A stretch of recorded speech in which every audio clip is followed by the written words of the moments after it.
Have you ever been to a party where someone stands in the corner, sipping their drink, and calmly explains to you exactly how the world is going to end? Not with a bang or a whimper, but with a software update? Meet Yuval Noah Harari.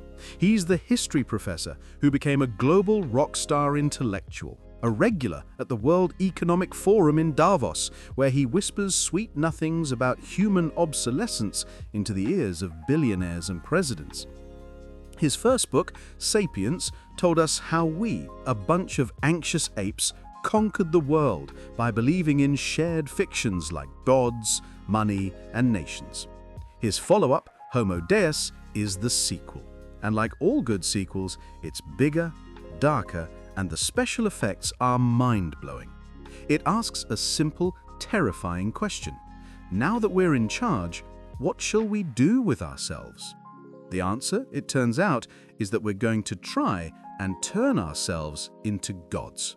And we're probably going to make a royal mess of it. The end of the old problems. Harari starts with a stunningly optimistic premise. For the first time in history, he argues, more people die from eating too much than from eating too little. More people die of old age than from infectious diseases. And while war still exists, it's now a smaller killer than suicide. Famine, plague, and war, the three horsemen of the human apocalypse, are being reined in. They are no longer uncontrollable forces of nature, but manageable challenges. So, if we've basically beaten the final boss of the Game of Humanity Survival Edition, what's next? What do we do with all this power and brain power? We get new homework. And our new projects, according to Harari, are 1. Immortality. We're no longer content with praying for an afterlife. We want to upgrade the hardware here and now. The Silicon Valley elites aren't just trying to get into heaven, they're funding startups to hack the aging process. Death is now being framed as a technical glitch, a very, very persistent one. 2. Global happiness. Not just the pursuit of it, but the engineering of it. Through biochemical manipulation from perfect drugs to genetic engineering, we will seek to be permanently, reliably blissful. We'll be like perfectly contented golden retrievers, only with better stock portfolios. 3. Divinity. This is the big one. We seek the godlike powers of creation, not through prayer, but through bioengineering, AI, and genetic code. We will design our children, our ecosystems, and eventually ourselves. The old human agenda was to survive. The new human agenda is to upgrade. The rise of the useless class and the data religion. But there's a catch, a massive, society-shattering catch. As we pursue this glorious upgrade, we might just render most of humanity obsolete. Harari introduces what is perhaps his most chilling concept, the useless class. Think about it. AI and automation aren't just coming for manual labor, they're coming for the lawyers, the doctors, the financial analysts, the artists. Any job that involves pattern recognition is potentially on the chopping block. So what do you do with billions of people who are economically redundant and militarily powerless? You can't all become yoga instructors and Instagram influencers. The social and political upheaval would be, well, let's just say it would be a very exciting time to be a political scientist with a strong bunker. This leads to the most profound philosophical shift Harari predicts, the end of humanism. Humanism, the creed that has dominated for centuries, places human feelings, desires, and free will at the center of the universe. It's why we believe listen to your heart is good advice and that the customer is always right. But what happens when an external algorithm can know your heart better than you do?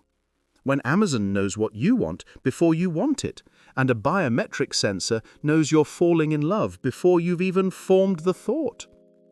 Your feelings are no longer a sacred mystery, they are a biochemical data stream, and data can be hacked.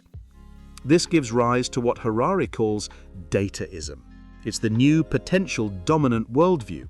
Dataism says the universe is made of data flows, and the value of any entity, be it a human, a gorilla, or a toaster, is determined by its contribution to data processing. In this view, you are just a pattern of information, a very, very complex spreadsheet. And if a system can process data more efficiently without you, well, the spreadsheet might not need that particular cell anymore. The ultimate conflict of your own algorithm. So, the ultimate conflict of the 21st century won't be a class war or a war between nations. It will be a war between you and your own personal algorithm. Imagine this. You have to choose a career path. Your gut, your passion, your humanist intuition tells you to be a poet. But your life manager algorithm, which has access to your genetic data, your performance in 10,000 simulated scenarios, and the entire global job market, says with 99.8% certainty that you will be a miserable failed poet, but a highly successful and satisfied dental hygienist. Who do you listen to? Your gut, which is a messy evolutionary relict, or the algorithm which has a perfect record? This is the death of liberal free will. We are creating systems that are so good at making decisions for us that we will inevitably outsource our choices to them. We will trade the burden of free will for the comfort of optimized outcomes. We set out to become gods, but we might end up as pampered pets in a perfectly managed zoo. Our every need predicted and provided for, our every potential failure avoided. It's a comfortable cage, but a cage nonetheless. The ultimate joke. So, here's the ultimate punchline, the hilarious and terrifying conclusion of Homo Deus. The same tool that allowed us to conquer the world, our incredible ability to create systems and stories, is now creating a system that may not need the storyteller. We, the apes who invented gods, are now building our own successors. We are creating a new pantheon of silicon-based intelligences, and we are sacrificing our most cherished beliefs, free will, the individual, the sanctity of human experience, on the altar of efficiency and data flow. Harari doesn't give us easy answers. He's not a prophet with a solution. He's the canary in the coal mine, singing a complex, beautiful, and deeply unsettling song. His final question to us is this: as we stand on the brink of becoming gods, do we even understand what it means to be human anymore? And if we don't, what exactly are we trying to upgrade?